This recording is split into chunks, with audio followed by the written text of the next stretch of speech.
Hey everyone, and welcome back to The Big Life. We are here back again with a very sleepy Jordyn Wickus, who had an extremely interesting travel experience that I can't wait to get into.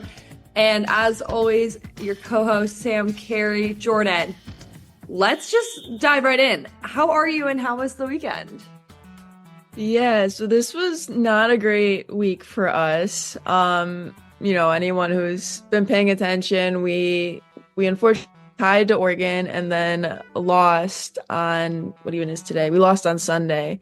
So we ended our undefeated streak with the NCAA this week. But it was a crazy travel experience for sure, having to deal with that after having like such a large stint at home and then really not traveling that much for this whole season, then going and being away for a week, flying commercial, which is something we haven't done in 2 years, roughly, maybe even more than that, because we chartered pretty much every game last year. And then, so yeah, having to deal with all that, we ended up taking like a red eye Sunday night back home, got back at like 9:30 Michigan time, which is really 6:30 Oregon, Washington time. I had to go to class because we were only excused from class until like basically we were excused from class until 8:30, even though we got back after that because of travel delays. So I don't even know what our actual excuse letter was, but ended up having to go to like three classes. And I came home, obviously I crashed, and then I'm up at night because my body is not used to the whole thing. So I'm still pretty jet lagged and like disoriented as we go through this. So apologies for any cognition that's, sharp as it should be. No, absolutely. I totally get that. Let's dive more into the weekend though, Jay. I mean, obviously you said it wasn't what you wanted. You tied Oregon and then you unfortunately lost to Washington. What were those games like for you? Yeah, I think we've talked a lot about the personal experience you have and the team experience you have. And in the best case scenario, you get to really live through and like enjoy or that is, being a collegiate athlete and all the soccer that comes with it is when those two things align. When you're doing well personally and your team is doing well and you get to share in all that joy and all that experience. I think this weekend was something where I was able to find more minutes than I was used to. I got to start against Washington, which is something I haven't done in a long time, which on a personal level is super exciting. But at the end of the day, like I didn't do my job. I didn't score. Our team didn't do well. So it's this weird balance of it where I got everything I kind of asked for on a personal level, yet I'm still coming home very disappointed in the weekend because our team wasn't able to achieve what we set out for, which was 6 points. We only came back with one. Oregon, I mean, that tie, I think, honestly may have hurt more than the loss to Washington. They're not a highly ranked team, that really kind of shot our RPI. I think it's something new this year that I'm dealing with where now I know more of what's going on than I have in previous years where I got to be more oblivious. And I think that's been a blessing and a curse with kind of this podcast and being able to really pay attention to all the ins and outs of how it works with the tournament and standings and all of those things. So I knew kind of just how much that tie meant to us, and then to turn around and lose to Washington. It was tough. We lost Justina Gaynor to an injury against Oregon, and we weren't able to bounce back the way we would like. I think our team's kind of at this point now where we have to decide what this means. We have nothing left to lose. We were ranked number one in the nation. We talked about that a couple weeks ago and how we kind of maybe played scared, like we had something to lose there. The rankings are gone. We're no longer, fighting for that. We don't have that to lose anymore. We're not going to be conference champs at all. That's not even close to in the running. I think our shot at a 1 seed probably gone for the NCAA tournament. Like all these things that maybe we had and we're scared to lose are gone, which could be a blessing. But our team, I think, has to come together now and decide what this means because we haven't had to deal with this yet. At this point in the season it was a tough week for sure. No, absolutely. And I do have one more question about this weekend. I remember when I played, like ages ago. The worst thing for me was 5-day weekends, or like those when you had two away trips, so you were gone the entire weekend, which obviously with adding the West Coast teams is going to happen more frequently to teams like you did. And you even had a 6-day. You left on Tuesday and got back Monday morning to play two games.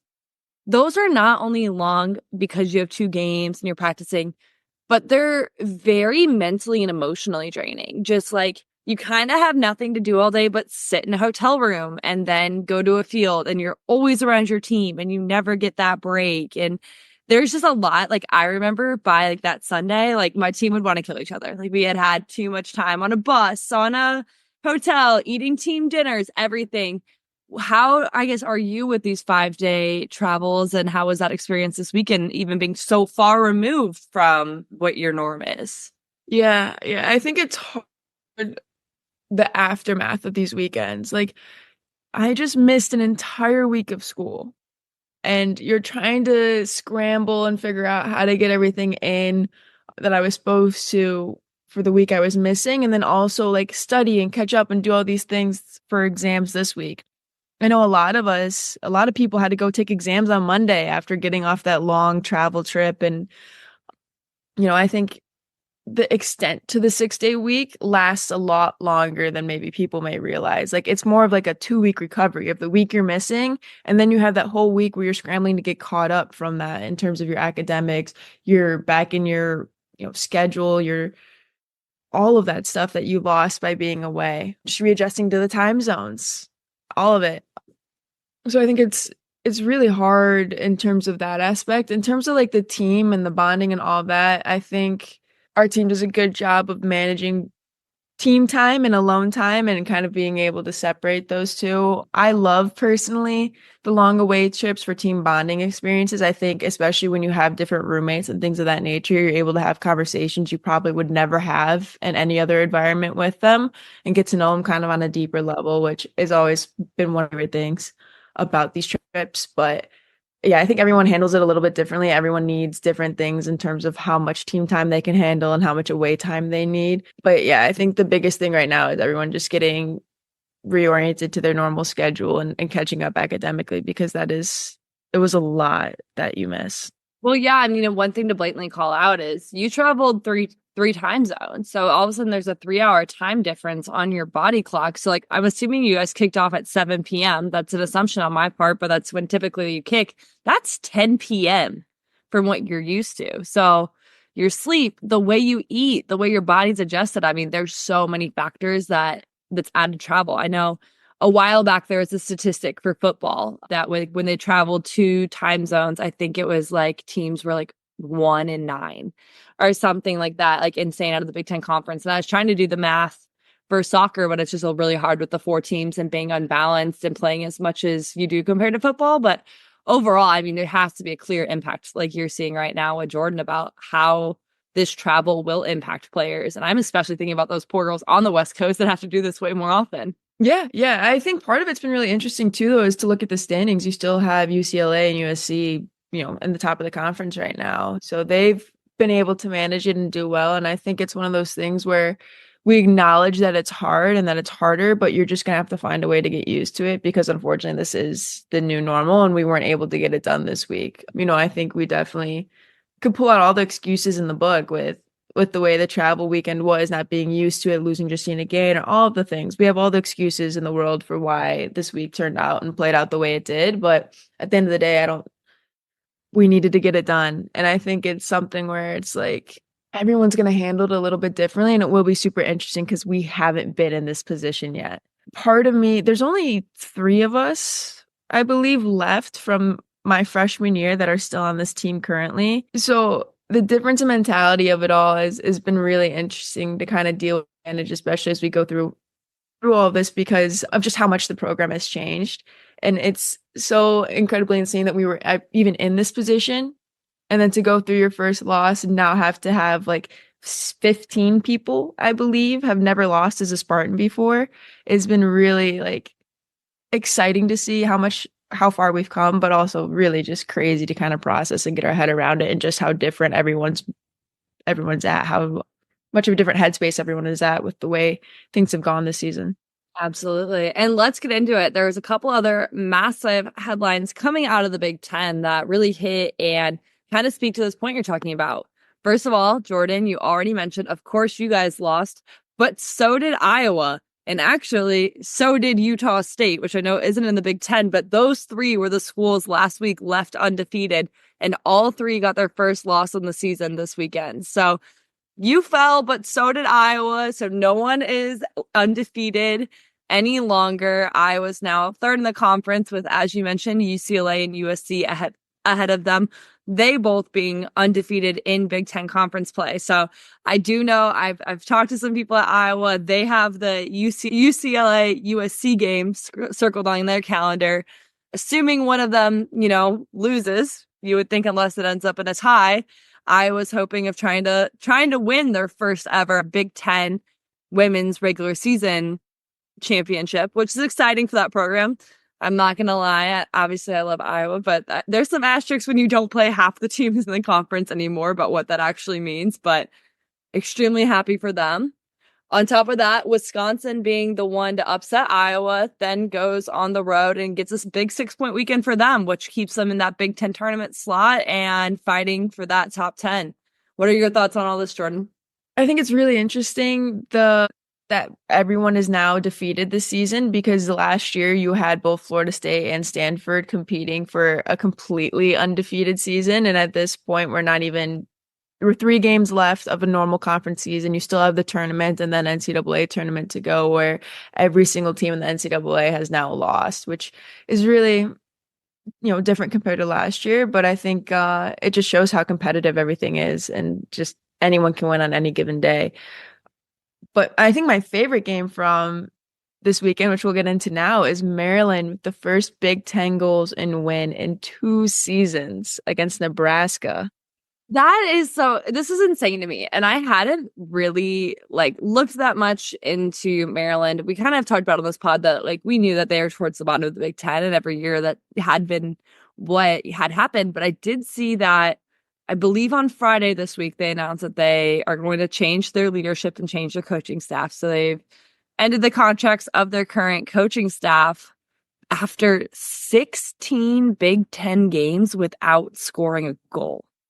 And that just shocked me. I had never really thought that it was really that far of a decline for Maryland. 16 games without scoring. So that's a whole second half of your season without seeing the ball hit the back of the net. So I can't imagine how disheartening that is for a program and how you kind of keep going and keep fighting with hope, knowing that that's the reality. But they got their first Big Ten win in a while, beating Nebraska 2-0. So we talked Nebraska a ton early in this podcast about kind of how they came into the season ranked number 6 in the country after their incredible season last year. And now they lost to Maryland 2-0. And I think it begs a lot of questions, not only about Maryland, but also about Nebraska.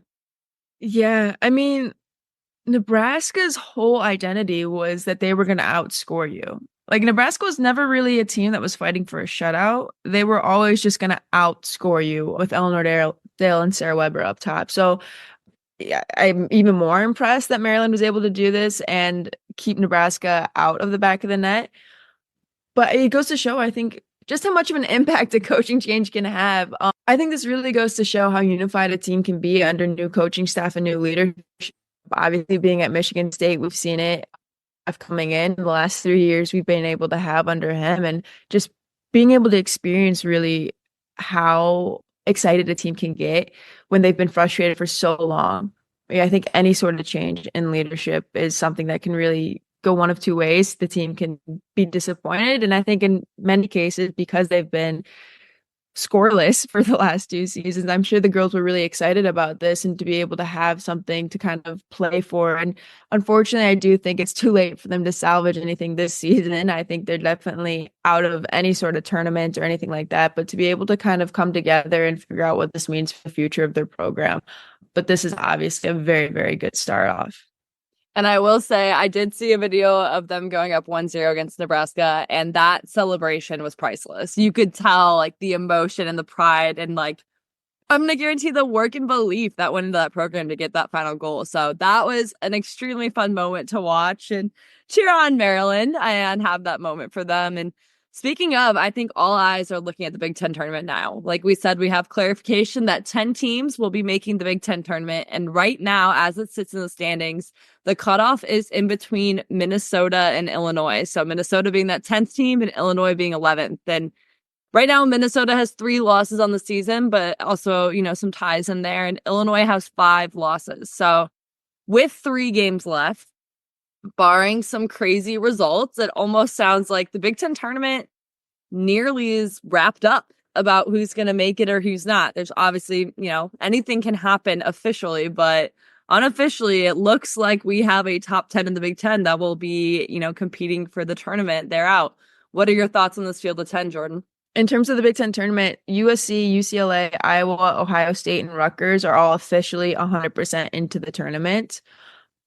So you have 13 teams still remaining for those 5 spots. I believe, though, like you said, it is pretty, barring any super big upsets or anything, clear on who will be making that tournament. I think, point wise, we have to tie one of our next 3 games in order to be guaranteed a spot. Obviously, we're going for 9 points. Like always, you're going out there to win. But yeah, I think it's definitely very interesting going forward with this season and this year with how different the tournament is with all those games being away, there being a bye week for some teams. While those top teams already have a spot in the tournament, now you're fighting for a 4-game tournament versus a 5-game tournament. The bye week adding a whole new kind of wrinkle into what we're used to. So it's super interesting to see how this will all play out because this is just a year of firsts, and I'm sure next year will be the same as the NCAA continues to shift and the Big Ten Conference continues to shift with it. Yeah, absolutely. I think for me, the biggest thing that caught my eye when you're looking at the teams that will not be making the cut, obviously we knew this year would add wrinkles with adding 4 teams in. You only added 2 tournament spots. This creates obviously just mathematically some questions, but I definitely think we've hit the nail on the head. We've talked about these programs a lot. But one program I didn't realize was suffering as bad as they are is Northwestern has 0 Big Ten wins. And that was a team that 2 years ago was ranked in the top 15 in the country. I remember when they were at one point 13 in the country my senior year. And they've always been a very competitive program, though last year also not having a great season and this year really struggling with 0 wins. So if you take this field of 10 that currently looks solid, Illinois right on the bubble, Purdue, Oregon, Indiana, Maryland, Nebraska, Michigan, and Northwestern. So I think those last 3 teams are the teams that surprised me the most, knowing that 2 of them were NCAA tournament teams last year in Nebraska and Michigan, and then Northwestern also really struggling this year. Yeah, yeah. And I think that just goes to show how volatile Big Ten women's soccer is and just how anyone can really win a game on any given day and also how any season can go and how much of a jump it has. I know Michigan, one of our most talked about teams, like they won the Big Ten my freshman year and they went on to go to like Sweet 16 or Elite 8. Like they were an elite program, an elite team. And then the very next year was kind of the start of their downfall as they've been on this downward trajectory since. So it's been super interesting to kind of just watch it throughout the years. And you do have some teams that always remain in the running and remain consistent with those top rankings. Penn State obviously being one of them. I know Wisconsin's kind of always been in it for us, Ohio State, those classic teams, but it really is crazy how any season can go for any given school on any day. Absolutely. And overall, I think this brings us directly into our main topic. Our main topic that we really want to talk about this week is losses. I hate to roast some salt in the wound, Jordyn, but we're gonna pick a little bit about your situation this weekend. But when it comes to dealing with losses, I feel like you said, this can put your season, because you've been undefeated for so long, in 2 different directions. You kind of eliminated yourself from a lot of goals that maybe your team had or unnamed things that you guys were chasing. But also you have to move forward and you have to focus on the next 3 games. And I think for a lot of programs, when it comes to dealing with losses, this is where situations of snowballing can happen. And when you lose one game and then maybe you lose the other, at what point, how do you stop a losing cycle? And what does dealing with a loss actually look like? So my first question for you, Jordyn, is unfortunately you guys did lose on Sunday. What was the message in the team and what was the vibes as you're traveling back? Yeah, I think just because of the way our travel went, we haven't really been able to come together as a team. I think everyone after the game just, you just kind of sit in it for a minute. I do think you need to feel it all to be able to realize exactly what we lost. And then you take a red eye coming home and you're getting back at, the morning, which is the 3 hour time change, and everyone's on their own different schedules with Monday being our off day. So today we have training in a couple hours here. We'll come together and kind of figure it out. But, I think everyone handles it a little bit differently. I think there's honestly at this point for our team, there's two different groups. There's the people who realize exactly what our potential was and what we lost. And then there's the people who maybe I think are a little bit oblivious to what this all means. And I used to be in the oblivious group. I don't know if I like being in the knowledgeable group because I think it hurts so much more knowing what we were capable of and how much we had that this weekend just kind of, you know, took from us. In terms of the RPI, tying Oregon, not good. Obviously, losing is never good, but Washington, I think, was even a stronger contender than, it hurts a little bit less knowing that. And both their goals were off set pieces that you can argue either way. Like the ref, I think, made some bad calls. Obviously, you have to put the ball in the back of the net for them. The game can never be down to the ref. And that was on us for doing so. But I think for me, like that Oregon tie just really, really hurts. Yeah, like the number one seed for the NCAA tournament and all that stuff. I think the biggest thing for us now is like you can't continue to mourn the loss of what we had and what we could have been. You have to deal with now who we are and moving forward with what we still are able to accomplish. We may not be able to be conference champs this year, but we can be the tournament champs. We may not be able to kind of get that number one seed anymore, but we can still fight for number two seed and host those games. And I think that makes a huge difference still. And we have to be able to move forward with that and still acknowledge what we are able to do because we have such a talented team and such a talented program this year. And it's really exciting the potential we have and what we are able to accomplish if we come together and we like play at our best. I think if we play at our best, nobody can beat us. Obviously, I'm biased, but I truly believe that like this is one of the best teams I've ever had the privilege of being a part of. The talent is unreal, and we have to figure out a way to do it and do it consistently. I'm almost happy we lost in a way though too, because now we get to deal with it now instead of, you know, in previous years we've lost in the tournament, and then you have this weird off time where you're playing for the NCAA tournament, but you're not playing games. I think it's easier to stay locked in when you still have a consistent game schedule. So hopefully we'll go on a run here and win our tournament and not have to deal with a loss at that point in the season. We can deal with it now. Yeah, no, that makes a lot of sense. Okay, I do have a very specific question to ask you. And that's because looking back on my college career, one thing that literally I think still keeps me up at night is that bus ride home or that travel home after a loss. And like that feeling of like sitting in that loss. But also, at least at the Big Ten level, take out flying out of the equation. A lot of times you're driving or you're busing, here or there. How do you act on a bus after a loss? I remember as a player that, played 90 minutes, was very involved, like I take losses hard. And I know that I hate it when I hear girls like smiling or laughing on the bus ride. And I understand it's like a 4-hour bus ride. Like some people move on faster than me. But that was one thing that got under my nerves so hard because it felt to me like they didn't care. Looking back, do I know that that's not true? Like, yes, I can understand that. Like, yes, they care that they lost. They're just able to process it better.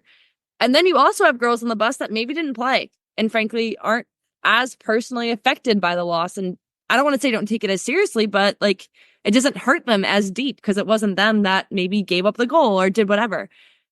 How does your program handle those bus rides? Because that's just something that like it's a very big unknown to me about the best way to handle them. I think I've been in kind of I guess I've never not played and lost on a bus ride. I've not played and had losses, but they've always been at home this season.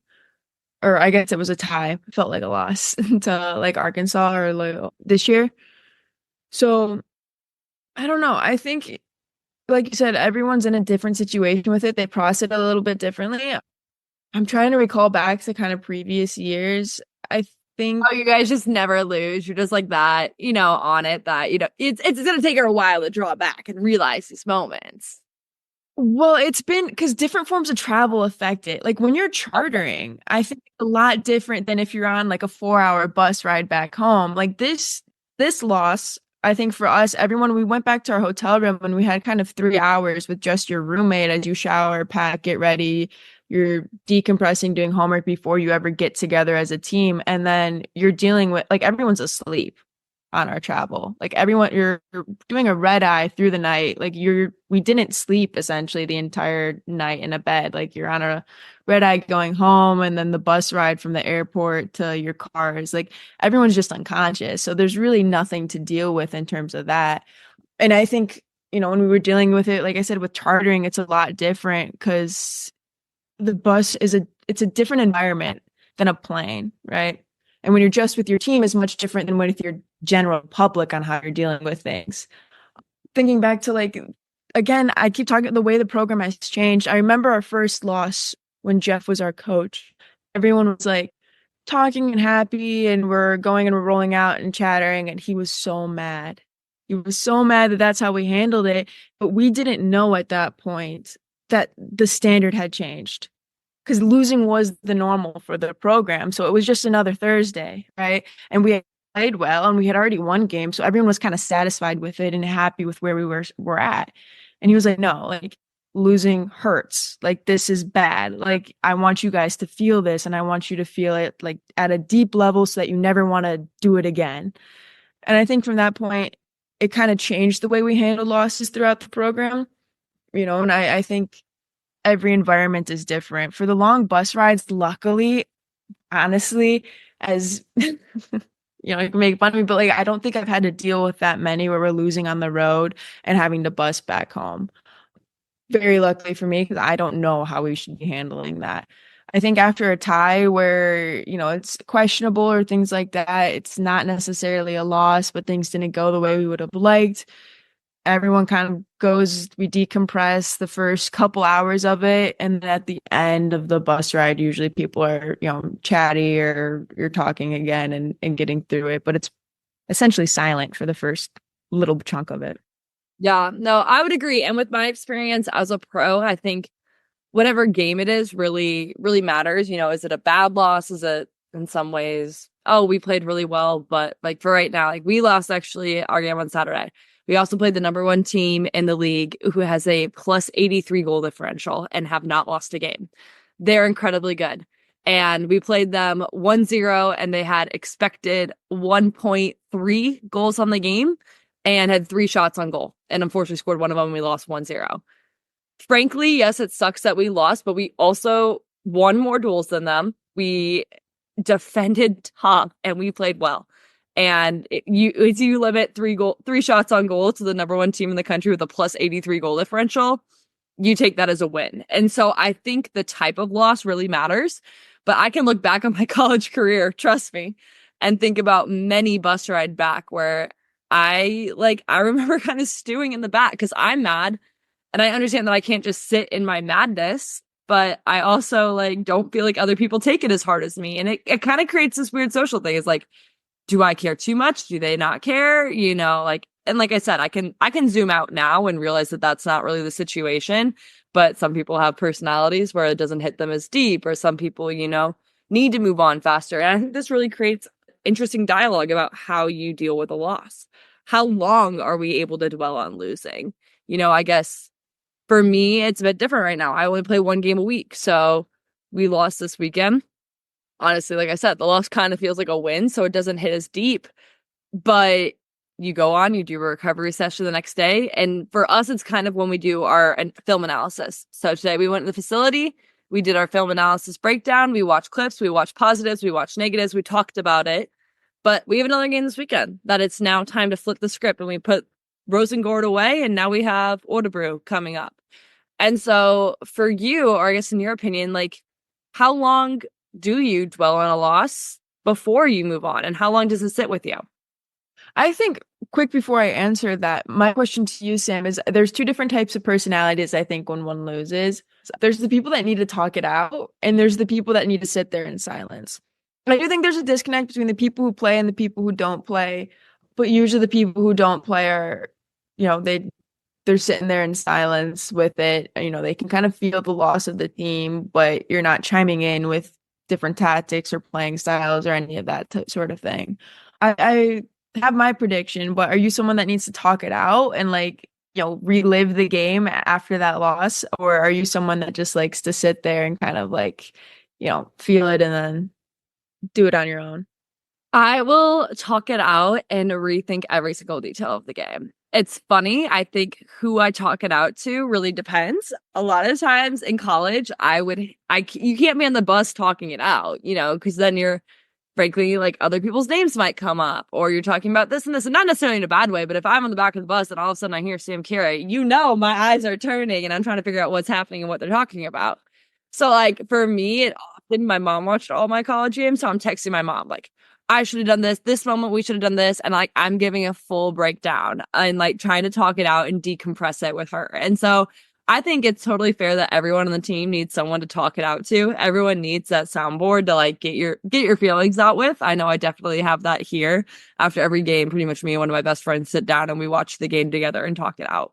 But I think it is interesting because it kind of creates how people like think about losses in the sense of like immediately is it, oh my God, I'm so mad we lost? Or is it, what tactical things could we have done differently? And I think that flip of the switch of I'm mad we're lost, how can we grow? And when that comes in is critical for teams moving forward and being able to go forward. Going into my first question that I asked you, when it comes to it, how long do you think about a loss before you move on to that next game? Or like, what is that transition like before you flip the script? Another thing, like everyone's going to be a little bit different, but as a team, I think everyone has to be over it by our Tuesday training session if you lose on a Sunday, and by that Saturday session if you lose on a Thursday. So basically, you have the game day to think about it. You go home that night, you can think about it and live in it the next day. And then by that next training session, I think you have to have it out of your mind because you're already on to the next game. Like you play Thursday, Sunday, you don't have that much time to really sit in it and feel it, or else I think you're hindering your performance for the next game, but not being ready and not being cognizant and thinking about it and being fully involved in our scout or our training session or whatever it may be if you're still thinking about that loss and feeling it.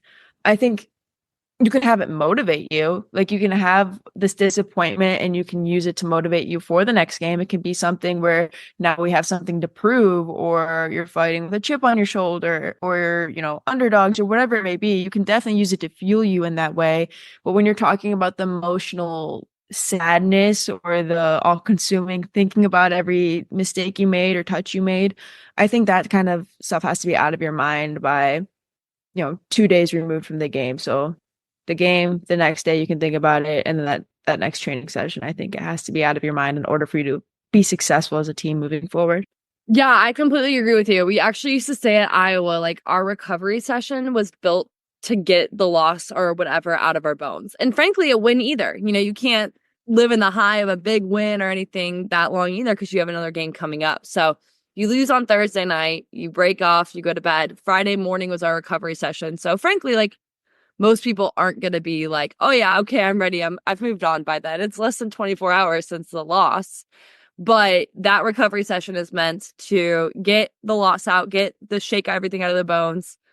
The loss ends at the end of that recovery session. And then you start looking forward and you spend the rest of your Friday afternoon kind of doing what you need to do to reset, because Sunday or Saturday morning is going to be a scout, is going to be focusing on the next game. So I think you have to be very cognizant when it comes to all this. Because listen, if I mess up, if I make a big mistake and I'm at Thursday's recovery session, I can't seem to shake it.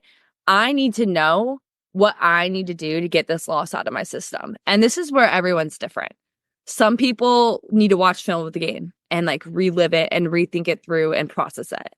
Other people need to leave the game at the door and go get a Starbucks and walk up and down every single aisle of TJ Maxx and Target. I can tell you right now, that is exactly what I did last year. When we had a bad loss, when I had a bad game, I got me my pumpkin cream cold brew. I went to TJ Maxx and I just kind of walked around and just did something to make me think about something that wasn't soccer entirely. Some people need to isolate, other people need to be around friends. So I think that when it comes to emotionally processing a loss, it is very trial and error of like, how do you actually move on? So for you, Jordyn, how is it for you? Yeah, I think it varies depending on a personal performance as well. Quite frankly, I should have scored against Washington. I got the ball. I was able, I did a scissors, faked it to my left, ball's on my left foot, and it needed to go on the back of the net. I probably replayed that clip in that moment no less than 30 times, just rewatching it in the exact way. If I can almost feel it still on my foot and the way it came off and just reliving that moment. I don't know if that's the healthiest thing, probably not, especially for someone who previously had said that when I'm feeling good or good about a performance, I don't watch the film right away. So I don't ruin it and I don't overthink it. So on the opposite end, when things don't go well, apparently I just rewatch the film 100 times over. But yeah, I don't know. I think for me, it's different every game with how I've been able to deal with it. I don't think I found what's right for me yet. I don't think I've been able to really figure out the perfect balance of things. Every game's been a little bit different. Every year has been different, depending on just the situation, circumstances surrounding it. I don't know if I have a good routine down at this point. Yeah, I think for me, right now, my plan is to fully feel it, fully live in it, for the next couple hours here until practice starts, and then put it behind me and focus on Wisconsin and we have coming up. But I've definitely been obsessing over it over the last couple of days here, and I think knowing what it meant as a team of what we lost definitely plays a factor into that. And on a personal level, I got everything I asked for. I started that game. I was getting more minutes. I put myself in a good position to go and put the ball in the back of the net, and I didn't do my job. And I think that definitely plays a role in the way I'm handling it as well. Because for me, it almost feels like that was my shot. Like I got everything I asked for. I did everything right up to the moment as the ball leaves my foot, shoot it at the keeper, which is no bueno. So I think the circumstances around a loss have definitely been different for me. I can still feel there's one other moment I felt like this before in my collegiate career, and it was my freshman year against Bowling Green. I had probably the best 1v1 move of my entire life.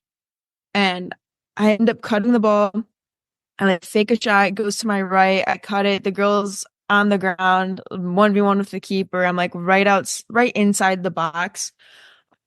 And I end up hitting like the top post. And I can still feel that like moment so clear and how much like that would have meant for that game. I think we ended up tying it. And for my season and the turnaround it would have had, this was very similar to that. And considering that happened 3 years ago now, and I can still think about it and feel it so clearly, I think this is a similar game and a similar moment for me. But yeah, I don't know. I think everyone's different. Everyone's different in the way they need to talk it out. Every game is different with the way people handle it. I think I'm taking this one a lot harder than I have previous losses or previous years. No, I think it brings up a great question. And frankly, I appreciate the honesty that you don't really have it, figured out of what your like post loss structure is. And at the end of the day, one thing that it really reminds me of is I think every player, any young player listening to this, any parent listening to this, one thing to really start thinking about is what that day after or what that post game routine really looks like for a player. And, in college, we're busy. You have homework, you have other things going on, all these things you have to do that I don't really know that I've really gotten to sit down and think about this cognitively until this year for me. And it's been a lot of trial and error of what works best for me and what doesn't. And I'm sure it'll change over the course of a season, over the course of time. But for me, frankly, like if we have a night game, I shower, I probably rant to Trey a little bit, and then I go to bed. At least I try to. I tend to not be able to sleep after night games. But what really kicks in is my post game routine the next day. In the morning, I will wake up and watch film. I always do. But one thing I picked up at Iowa that I really, really recommend when people watch film is I know, especially for people like me, it's really easy to watch film. And I think everyone mostly watches themselves and mostly takes notice of the bad stuff. We feel that. We probably, like Jordyn said, you hit replay about 30 times. You rewatch that bad pass thinking, what was I doing? All these different things. I'm so, so guilty of this.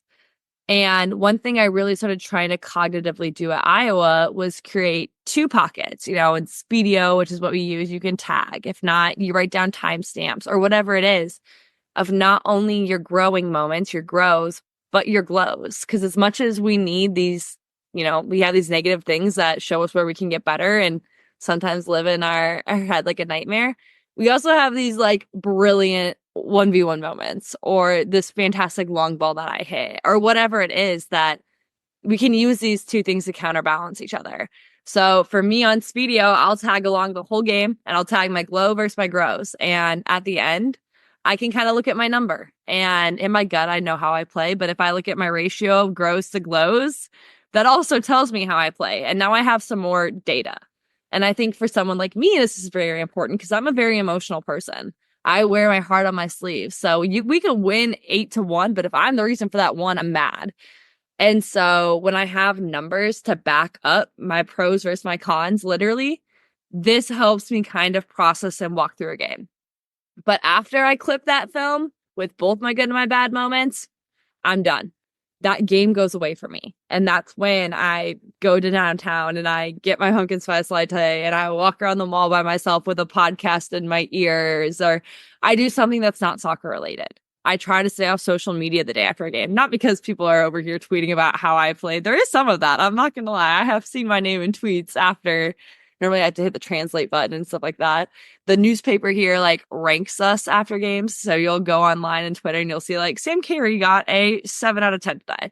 And so I ignore that stuff as much as I possibly can. But also like, I don't really need to see what's going on in college soccer the day after my games. I don't need to go see what's going on in the NWSL or the USL or whatever. Like those are days to be non-soccer days. And I have to very cognitively think about making them a non-soccer day. Because for me, that way the next day when I go into the facility again, I'm recharged. I'm ready to go. I'm energetic again. So I think people need to figure out what works for them. How do you deal with a loss? How do you feel it? How long can you feel it? How long do you need to feel it to be sad? How do you move on? And these are all questions that, yes, Jordyn and I can answer, but it's something that every individual kind of just needs to figure out what works for them. Yeah, absolutely. I think it's great advice. And you mentioned it before. I think it's a privilege of something that you have both maybe when you're younger and then on the professional level to like, if you can figure out before you get to college, because it is so busy and every day is so different, like especially after an away trip with the schoolwork or the homework, and it depends on your major and all of those things, that I think it will be a lot easier of a transition going into college if you already have that. So great advice there. And, like I said, I'm still figuring it out. So any advice anyone wants to send me my way of maybe different methods I should try. Hopefully we don't lose anymore, but just in case, try them out and maybe I'll figure it out for my senior year. Absolutely. And speaking of the last 3 Big Ten games, 3 more on the calendar, which is absolutely crazy to me. Not only that there's only 3 Big Ten games left, but I don't know where October has gone and how it is, only 2 weeks left in October.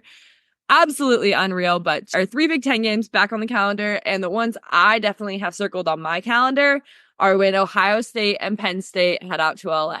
So both those teams will do the 3 time zone jump, fly to LA and play UCLA and USC. And I think both those games on both days, so Thursday and Sunday, because they're going to flip-flop each other, that has potential to be really special games. So if you have an opportunity to tune into college soccer, those are 100% the games I would turn on. Yeah, absolutely. I think I'm definitely rooting for Ohio State and Penn State here. Just like, you can't just join the Big Ten and go undefeated the way they have. Like, they got to have some sort of, awakening to what this is a little bit here. It can't be that smooth for them, Zach, I know every Iowa fan in the world right now who's sitting 1 loss behind the 7-0-1 Ohio State, or the 7-0-1 UCLA and USC are also sitting there with their fingers crossed, hoping for something to happen for Penn State and Ohio State. So going to be very, very interesting. Absolutely. Jordyn, what does your weekend look like? Yeah, so we have Wisconsin and then Northwestern for two of our last games here, and then Purdue to finish it out after that. But should be an exciting last three games here at home. It'll be nice to stay at home after this for sure. And hopefully we come back here next week with 6 points on it and we turn this around a little bit for us after an unfortunate week, like we mentioned. Absolutely. Well, we are excited to follow along as everyone. Thank you so much for tuning into the pod, for listening to The Big Life, for following Girls Soccer Network, and as always, soccer on.